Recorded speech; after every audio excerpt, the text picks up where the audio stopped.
Hello and welcome to this very special episode of Cybernaut Club. Our guest this evening is Aaron Montgomery.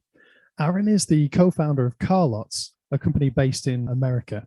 It's a high-growth startup. Aaron is also an adjunct professor at Virginia Commonwealth University and a speaker on simplifying complexity, lean startup, innovation, and entrepreneurship. Aaron holds an MBA from Harvard Business School and an AB in economics from Harvard University. He was a finalist in Ernst & Young's Entrepreneur of the Year in 2015 and 2019. He is currently a board member for the United Way of Greater Richmond. I just want to take this moment to thank Aaron Montgomery for his time this evening. This is the second time that Aaron has been on the show. And what makes this episode different to the first one, Aaron shares a really life-changing story that any of us, any parent, any person, if we were in the same situation, we may have reacted or acted differently to the news that was coming. Okay, so let's see what Aaron's got to say for himself, and welcome to the Cybernaut Club.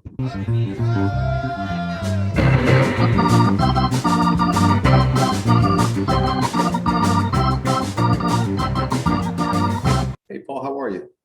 Hey, how's it going, Aaron? Oh, great. There you are, coming through nice and clear. I can see you now. Awesome. Can you hear me okay? I hear you fine. Happy New Year. Yeah. Wow. I know it's odd to say that in February, but I think this is the first time I've seen in almost February. Wow. Yeah, it's gone quick, hasn't it? It's been a couple of months since last time I saw you. Yeah. You're looking even more like a superhero than last time. You're too kind for it, and that's why I love doing this. Wow, dude. You're going to be like Schwarzenegger in no time, or Simeon Panda or someone. I don't know.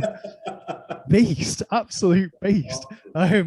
Yeah. So, dude, welcome back to like season 2 of the Cybernaut Club, and I'm so happy that you can take time out of your day to come back and see us. What time is it where you are over there? Absolutely, it's just about lunchtime here. It's about 1 o'clock in the afternoon. So yeah, midday. Cool. And did you have a good breakfast, or I tend to. I found, especially during the pandemic, I don't know if you've had similar experiences, but when I first started to adjust to the work from home lifestyle and the day could be more fluid, I found breakfast was always a big part of my day, because when you're sprinting out to go to the office, if you don't get breakfast, who knows the next time you'll eat.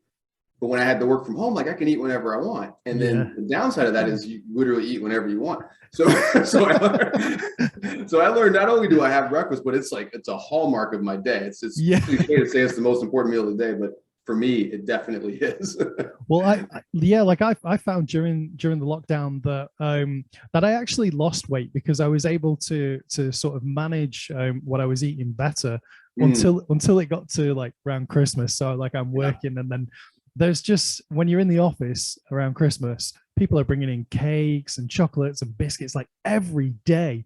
And so like for the past 2-3 weeks, I've been back on the keto diet. I'm just eating like one meal a day, or perhaps like a little boiled egg here and there. Oh, wow. So yeah, I'm doing okay. Like that works for me. Just cutting out the carbs. I know it's not for everybody. I'm not like condoning it. It just works for me. I tend to lose weight really, really easily, really quickly with that makes sense. A lot of great success stories from the keto diet, but it also explains why that's much easier to do from home, right? Where you don't have all the smells wafting in. Donuts out all day. Yeah, my biggest temptation here is my wife loves baking. And and so she's like baking bread, baking cakes, and she's like baking with the girls, and so there's always stuff lying around.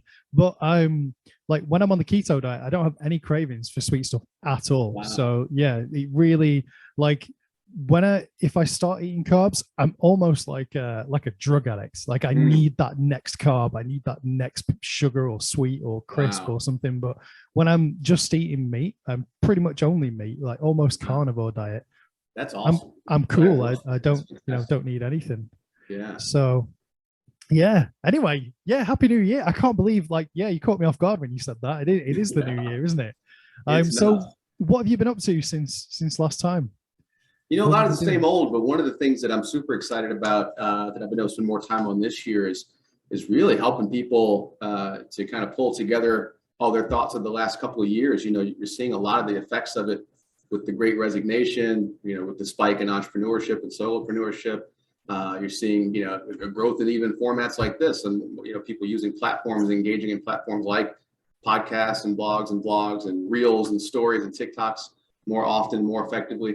And it just feels like we're in a new world. So I've been really trying to spend more time with high potential folks like yourself, the people that are on the bleeding edge of this stuff, and understand, where they think it'll go. It's clear to me that it's not a fad. It's not a passing fancy. I don't think that the Great Resignation, if you will, was just a bunch of people frustrated in the moment throwing in their resignations. I think there was something deeper. I think there was a real shift. So I've been spending a lot more time reading about that, meeting with people, thinking about that, and trying to understand where it takes us, in this next phase, right? So where will talents go? What are smart talents and people focusing on, where they're placing their energy? And I just want to be a part of that as much as I can.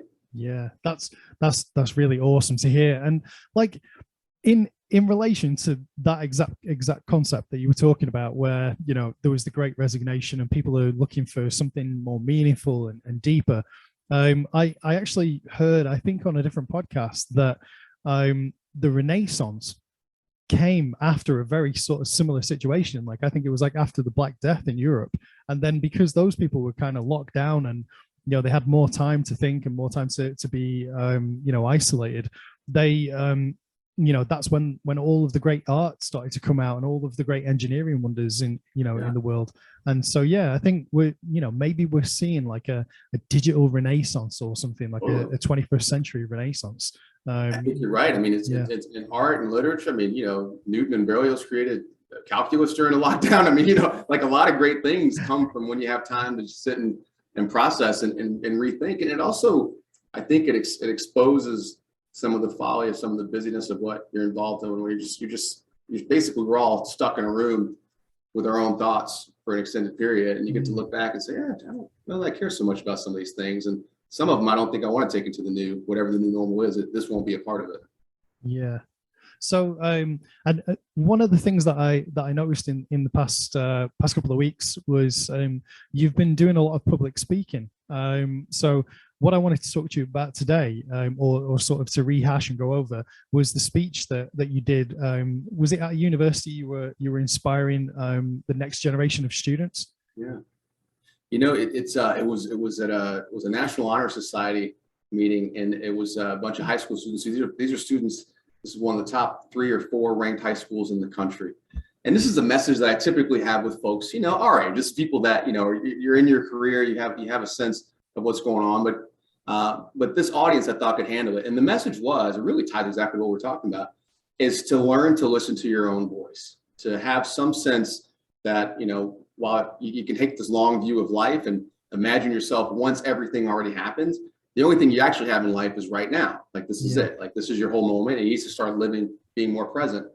And I had a little bit of a sense that for a group of 17-year-olds, that message might go a bit over their head. But actually, it landed. And I think it landed because the way that I got that revelation was so relatable, whether or not in the exact terms, they certainly got it. And what I was relaying to them, Paul, was a story of a recent trip that I had to Hawaii, where I was there with my wife.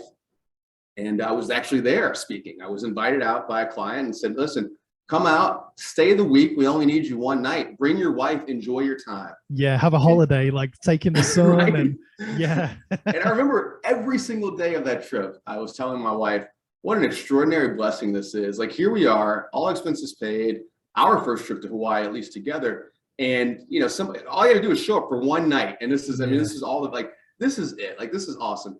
I had just turned 40, or was just about to turn 40. I was in my 40th year. So was excited about that. Our daughter had just turned 1. My wife and I were just celebrating our second anniversary. So things just felt good. It was like, we were in a good place. So and, were you bringing your daughter with you, or was she staying behind? Didn't bring my daughter. In fact, she stayed back with my mother-in-law, who was watching her for the week. Almost like a second honeymoon or something, It's exactly that. It's even better than the first, because it's like, this was free. So now I'm not counting all the tabs as I'm going through an order of treatment. It's like, so it's a free honeymoon. And daughter's not there, but she's getting some bonding time with grandma. And it was just an amazing trip. Every single day was a new adventure. We were out we're snorkeling, we're off-roading, we're doing helicopter tours, we're climbing volcanoes. It was just amazing. We're watching, we're out surfing, everything you can imagine that you Just would do in living Hawaii. your best life to the maximum. Yeah. 100%. I mean, Yeah. and with no consequence, right? It's just like everything is just good. Like it's blissful. The place is totally magnificent and relaxing. And we're in the best properties, right? We're in this place. I mean, they put us up, right? We're in the St. Regis and Kiowa having in Kauai, having a great time, like beautiful views. And at the last day of the trip, I just remember talking to her, like really just exploding with gratitude, because our journey wasn't that easy. We had challenges. We were long distance, and we had some other challenges to being together. Bringing my daughter into the world wasn't easy, right? A lot, my entrepreneurial journey wasn't easy. Her journey wasn't easy, but it was just, I was exploding with gratitude, because in that moment, it was like, you know what? It was all worth it. Here we are. Look at this. What a great blessing. Yeah. And in the exact moment we said that, we said, why don't we capture it with a photo? And I just wanted to stand at the view that we had, which was the mountains, the water, and this beautiful beach, and just have the waiter at the restaurant at our hotel take a photo, which I'm sure he gets asked all the time. Yeah. Happy to oblige. He grabs my phone, and the second he holds it up to take the picture, the phone buzzes. And he tries to figure it out, tries to clear the notification so he can hold the camera, and it buzzes again, and he just can't figure it out. So something's wrong with your phone. He hands it to me. I pick it up trying to figure out what the thing is. Maybe it needs a new update. Maybe he didn't open the app right. Maybe he's an Android guy, and I gave him my iPhone. Who knows? But the phone says, inbound ballistic missile headed for Hawaii. Take cover immediately. This is not a drill. Yeah. And in that moment, everything that we had thought about, all that gratitude and everything, it was like, that's it. Like everything, we talk about projecting into the future, us thinking about all the trips that we would take like this. Want to be great to bring our daughter. Want to be great when our parents are here. Want to be great when we have more kids. All these things. It's like, nope, this is it. You're done. And while we were shaken, and people, it was a panic. It was bedlam. People are crying. People are praying. People are calling family. It was nuts. I can honestly say to you, for my wife and I, was like, we need to call our family and tell them we love them and say goodbye. And I won't say that we made peace with dying. But we accepted it. Yeah. And in the moment, even that, right? Calling my mother and telling her, hey, listen, I remember my wife, she said, let's not call our parents. I don't want to stress them out. So, when they see this news, they're going to be stressed. Let's give them a call. But that gives you a sense for how sweet she is. Even in her last moments, to her knowledge, she's still thinking about other people and making them comfortable. This is a difficult call for her and a difficult call for us. But my daughter, who's one, who couldn't possibly comprehend what was going on, put her on the phone, tell her we love her, put my mom on the phone, tell her, call my mother in Detroit, call her parents. And we said goodbye. And we waited, essentially, to die. And when we got the all clear tweet from a friend of mine, my brother-in-law, in fact, he said, listen, it was a false alarm. You guys are good. You could feel the collective relief on the entire island. Yeah. But the question I was left with, Paul, was when I look back at myself, it was like, not many people can say they stared at death, right? It's like, it's whether you're in a car accident, whether you got a bad diagnosis, whatever, like there's a moment, it's like a whole other realization of like, you thought you weren't going to be here. How did you react? Mm. And when I thought about where I was mentally, where I was professionally, where I was in my life, it's like, you know what? I was full of gratitude. I felt like I had done all that I could do. I was well insured. I had an estate plan from my daughter. I had my parents were all a part of her life.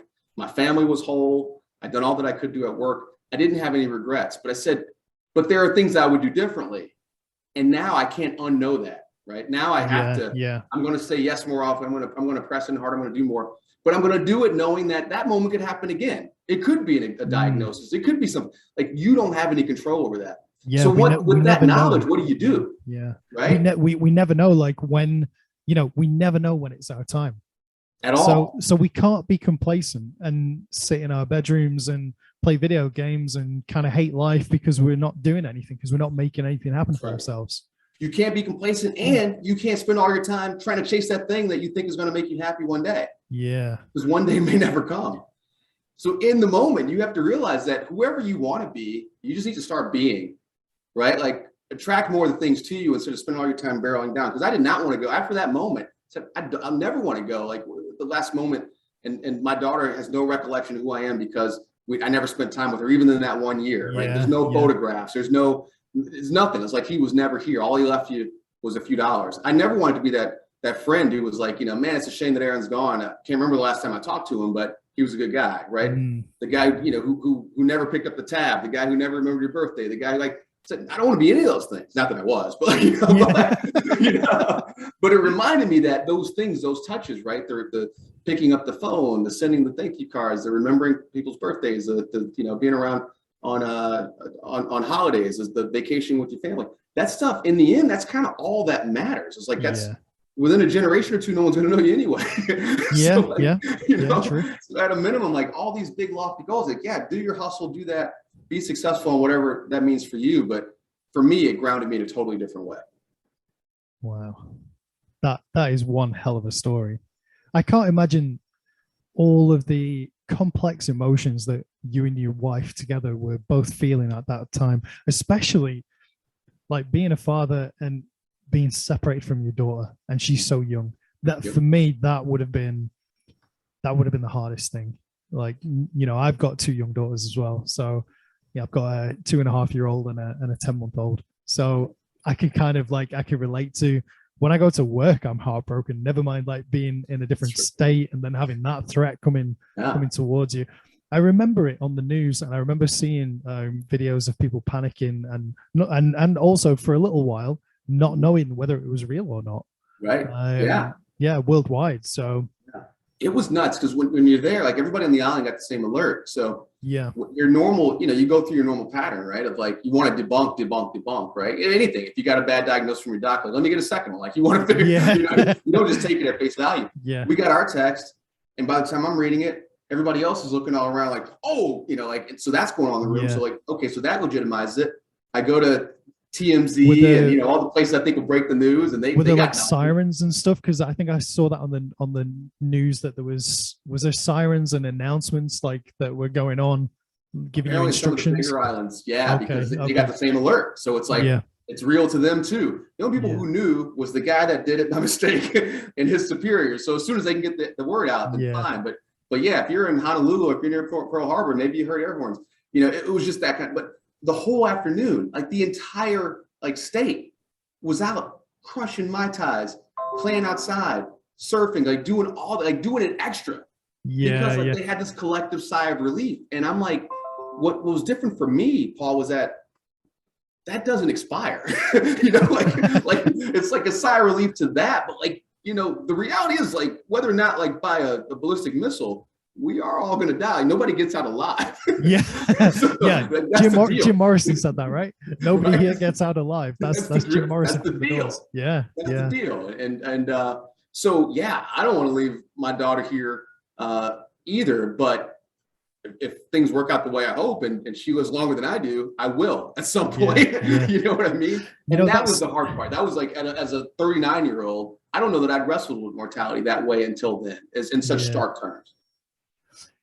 That's one of the reasons that I started this podcast. Not it was kind of like an idea of facing my mortality. That when you watch a film, like recently Betty White passed away, God bless her, right? So there's TV programs and films and movies, there's all those things available. So in a way, if you're a fan of that actor or actress, or that movie star, to you they can still be alive in a certain way. You just pop the film on and they're there and you can see them. So I had this idea. I thought, if I do something interesting like a podcast where I meet interesting people, talk to them, invite friends and family on and stuff like that, and try and learn as I go along, I've got a digital record there of my ideas and my thoughts, and kind of revealing who I am through a couple of series of different podcast episodes that then my daughters can pick up when I'm gone, or they can rewatch. And I thought that was my thought of it, to kind of even though I'm dead and I'm gone, I'm still there. I'm on the internet. Internet's not going anywhere, I don't think. So it's a powerful idea. I mean, you quoted Jim Morrison. I mean, he died at 27. He's been gone for 50 years, but here we are talking about him. So there's validity to that, I believe, and that idea that through ideas and through our impact, we can live on. But that's where it spurred me, was to start thinking more critically about that impact, the way that you did. Said, I want to have impact on this world while I'm here, because it made it abundantly clear to me that I don't know when my ticket's up. So while I'm here, I want to do as much as I can. So, you do so much like philanthropy, entrepreneurial stuff. Where are you going with this? Like, are you going to be president? I'm being serious. I'm being serious. One of the things about directing your energy for me, Paul, is that, I'm one of those, and I appreciate that. I'm one of those people that believes you go where your energy can, where you can flow at the highest rate, right? Where you can have the highest impact, the highest and greatest use, right? The Ricardian advantage type thing, if you will. So for me, there are things that I remember growing up, somebody might say, Paul, you're a smart guy, you should be a doctor, and you really are a smart guy, and you could, but if the thought of blood makes you sick, and the thought of being a struggle, it doesn't make sense. And it's like, it would cost you more energy to create the impact. And I feel like there are things like that you have to consider. When I look at the political environment and the climate, I wonder if it beats out people that have any good intentions, because you have to be a near sociopath to take the beating that you get from the press, having every part of you dissected, having every part criticized, things that had no malintent be blown up as huge mistakes, having to apologize for things you did 30 years ago, all this noise when you're just trying to have an impact. Who's left at the end of that? Like, what have you done to your family and to your friends? So it's not that I don't believe in the process. I believe that it has value. It's just that I believe that the current environment has made it messy. Now, you might say, then all the more reason that somebody who really cares should get involved and just plow through it. But that's how I think about these things. Is where can you have the highest and best use? Where do you have some wind at your back where you can really make some things happen? Do you think if you were to do that, if you were to say you had that idea and that was something that you were passionate about, and you thought that you could make a change within your world, within your community, or even within the country, like if you made it to that level, do you think that process would change you? Like that perhaps you would go in with the best intentions, but perhaps the sort of the Washington swamp, as it's sometimes called, would change you, change your character, change your priorities, and kind of, would it have that effect? It's a good question. I think that, so if you got the framework on how you decide where you want to spend your time, once you decide that you're going to spend your time, I think you have to, to take my own medicine, you have to suspend your disbelief and decide that you getting into this thing, that you've got the power to break through that you've got the power to remain authentic and true. That doesn't mean it would be easy. It doesn't mean it would even be likely, but I think you would have to go in believing that. And I think you'd have to design your environment, design your rituals, your language, everything around you in such a way that you can preserve that, right? So that might mean having a contract with my people, a verbal one, right? Like that, no sycophants, no yes people, right? Like for every good thing you say, I need to hear something bad, right? You have to build that in, because the system by itself won't give it to you, right? And I think also, if you're at that level, you're famous and powerful. And if you look at like when Kanye West was going through his really bad time about 6 months ago, he was on the news a lot, and he was appearing like he wasn't very well mentally, but that's how it was coming across. And he was really upset about things that had happened in his past, decisions that he'd made. And this was like, it was almost like a campaign speech when he was thinking of running for president. And there was people around him who were just yes men, just, oh yeah, this is a great idea. Yeah, let's, share all this information and, be that open and that, that vulnerable in front of the world media. And I think that, you're exactly right. You have to build that in from the very start, where you have at least somebody who goes, hey, Aaron, I don't think this is a good idea, bro. Right. And that person was his mom, right? So he lost his mom, but that, he had that, because to your point, he built his entire career on actually the opposite. Everybody said, no, you can't do it. You're not a genius. You're never going to be a good rapper. You're never going to, like, nothing. He worked at the Gap. Like he all this stuff he had to believe he was a dropout, right? So he had the opposite energy. And all of a sudden, everybody thinks you're a genius. Everything you do is perfect. That's hard. But he had his mom to be real with him, to shoot straight. And that's a hard thing, right? When you lose that, because not a lot of other people have a big incentive to billionaire, right? Like they feel like they have a disincentive. So the importance of having people around you that you trust. But it's something I think about often. I've got other friends who do have that ambition to run for office or to one day serve, and I let them know, like, you have that contract with me whether you want it or not. Like if you want me to come in and tell you straight up, I promise. Like I won't hold back. That was something that I was talking about with Jane in the last podcast, and we called those people critical friends. And I think that they're critical in two different ways. So they're critical because you need them. So in that respect, and also they're critical because they give you criticism that you can rely on that makes you a better person. That. They're critical friends. We need those guys. I like that. That's a good mnemonic too. That's cool. Yeah, I mean that's completely different to like having a naysayer. Like, right. Yeah, I don't need those. Like believe in me, like support me, but yeah, it's the notion that sometimes support is being transparent and honest and letting you know that. In my opinion, you're making a mistake. Don't even mean you have to agree with me, but it's got to be refreshing to know that not everyone is just nodding their heads. So when you were in that situation, going back to Hawaii, like I don't know about your personal beliefs or if you want to discuss them at all, but like, do you believe in God, and were you praying in that moment, or were you sort of with your wife, were you feeling that because you were so close to what could have been the end of both of your lives, were you having any sort of like religious experience at all at that time? For me, I'd say it wasn't a fearful religious experience at all. It was like, I personally believe that whatever's next is good, right? Like, so it kind of ends there. It's like, so I don't have a fear of it. And I think that was one of the things that came out in my reaction. I could tell you, I could intellectualize and walk back and say, here's how it was. But I could tell you just from my reaction, the fact that it was a pretty stoic acceptance from the moment I got the text and it didn't change. Yeah. That it wasn't a fear of death, and it wasn't a please let me in, God. It was like, all right, I guess this is what you chose. I guess this is how I go. And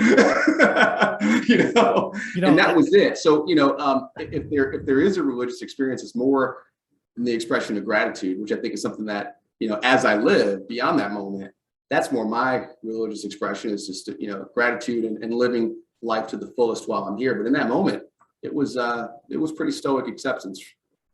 So what happened with the high school kids after you gave the speech? What kind of reaction did you get? I walked off stage, and it's one of those things, typically, what kind of reaction do you want? Most speakers, they want a standing ovation. They want whatever. Yeah. People were crying, right? They were shaken by it. Yeah. And I almost had to lighten the mood at the end. Like, guys, don't worry. I didn't die. I'm right here. Yeah. Like, it's okay. But people were really upset because it was like they were in that moment. And again, I'm weaving the story over 30 minutes that I shared with you in 3. But like the point is, they had a chance to go there, and it brought it to life for them. And, so clearly they were emotionally invested in the story. But what was really telling was afterwards, when they're lining up with their parents in many cases. And some of their parents were saying, I'm glad you said that, because I don't think I have the credibility to say it. I pushed them so hard to get good grades. I pushed them to get into a good college. But all I want is for them to have optionality to be happy. And you saying that actually frees me, because that's what I want them to know.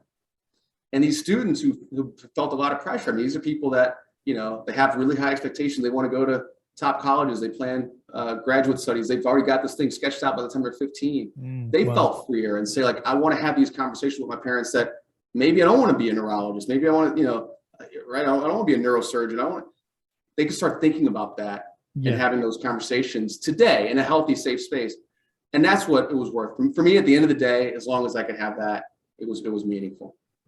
But Paul, I really appreciate you letting me share this again, man, and for inviting me back, because this is actually, for me, it was a pivotal moment, and it was a huge turnaround for me. And I really appreciate you giving me the platform to share this again, and I hope that your viewers enjoy it. Please share with me any feedback that they have.